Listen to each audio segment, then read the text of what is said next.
Tidak ada tempat yang aman di dunia ini.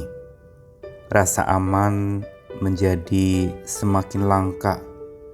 Kalaupun ada, menjadi hal yang mahal harganya. Rasa aman adalah sesuatu yang sesungguhnya kebutuhan dasar manusia. Kita butuh semua adanya rasa aman.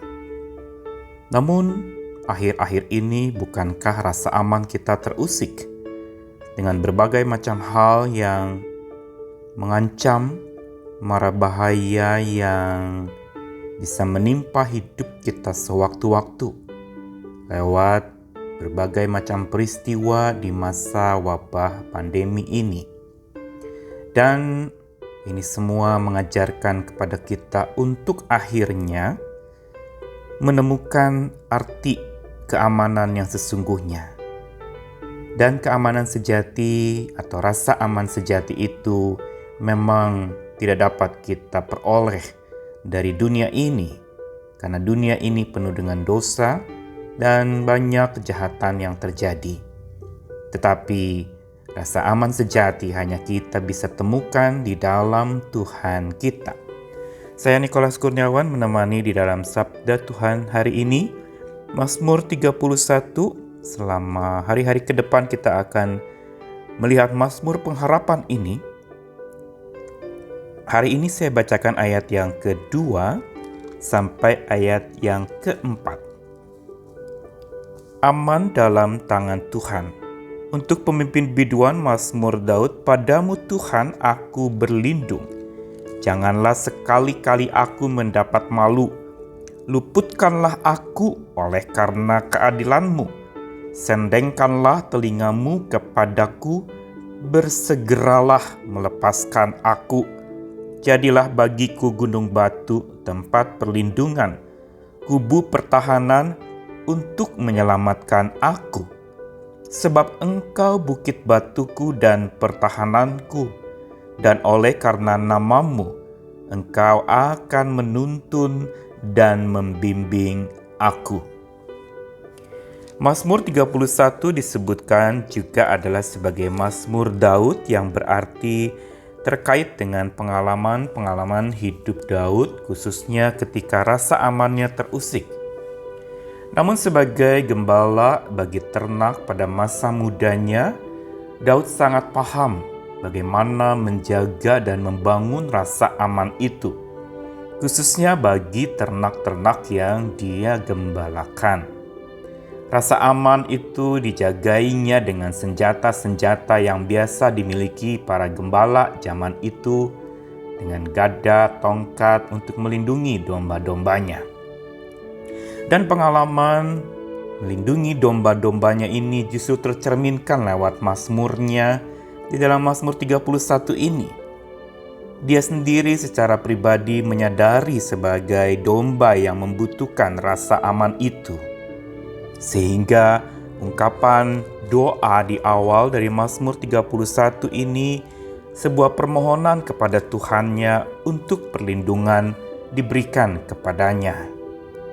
Ini berlatar belakang pula dalam kehidupan Daud mengalami kejaran-kejaran musuh yang begitu banyak dengan berbagai macam bentuknya. Ada yang terlihat, ada yang tidak terlihat.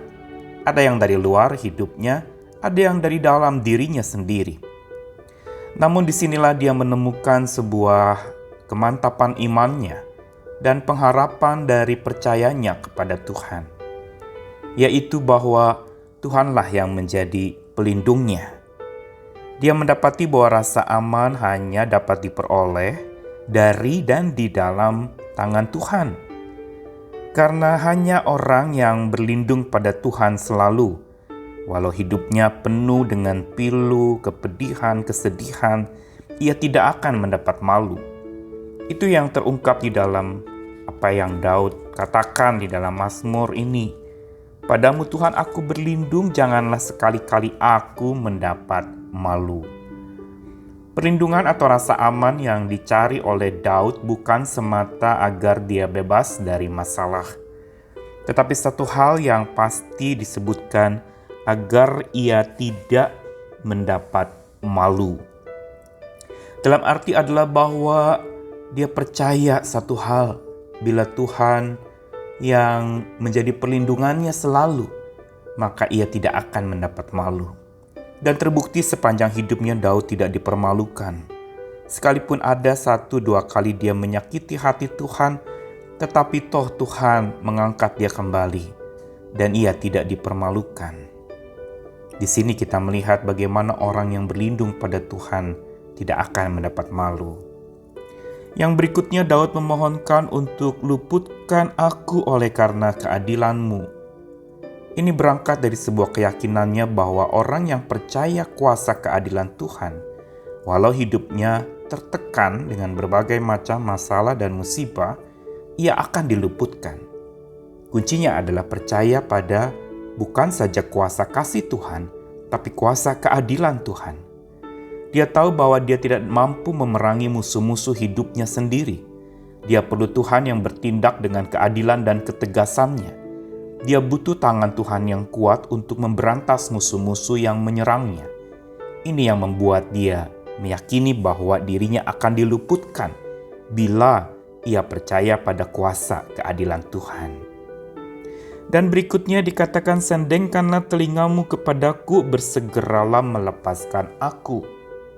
Kembali Daud dalam ungkapan doanya di bait yang ketiganya ini, dia katakan bahwa untuk supaya tajam telinganya mendengar suara Tuhan. Karena dia yakini bahwa orang yang tajam mendengar suara Tuhan, sekalipun hidupnya banyak ancaman, ia akan dilepaskan. Ketiga hal inilah yang menjadi fondasi iman di mana Daud menjalani hari-harinya melewati pergumulan-pergumulan rasa amannya yang dia kejar dan dia rindukan terjadi, itu berdasarkan 3 hal tadi.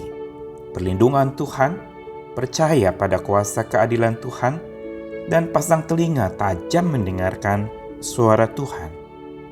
Dan ini keyakinannya karena dia imani dan amini bahwa Allah adalah gunung batu tempat perlindungannya, kubu pertahanan yang menyelamatkannya. Dan karena itulah dia memuji dan mengagungkan Tuhan sambil meyakini bahwa Tuhan akan menuntun dan membimbingnya senantiasa.